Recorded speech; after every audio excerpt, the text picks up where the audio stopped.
се поголем број медиумски куќи покажуваат интерес за следење на судските процеси, особено тоа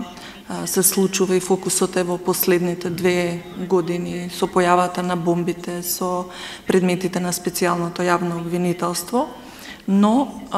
забележуваме и се поголема специјализација на новинарите и желба и потреба да учат и да не ги прават елементарните грешки што ги правеа во минатото. Судовите во исто време добија амбициозни шефови, кои што не се само успешни менаџери, туку покажуваат и чувство за новите технологии, за модерната технологија, за употребата на веб страници, што кажува дека очекувањата на сите ни се подеднакво да влеземе во реформите, бидејќи ни се потребни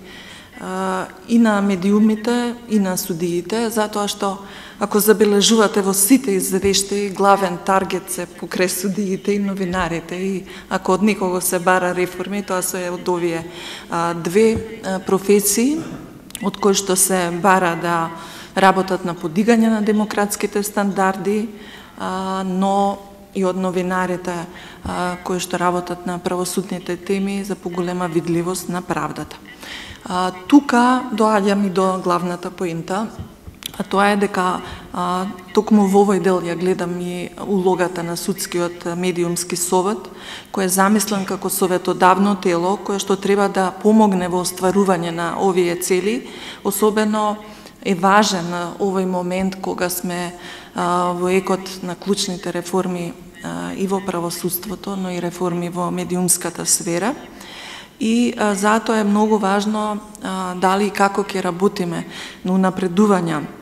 на соработката и диалогот помеѓу новинарите и медиумите, но и на зајакнување на транспарентноста и пристапот на јавноста. Просто кажано, да ги отвориме судниците, но и да им овозможиме на граѓаните да дојдат до вистинска информација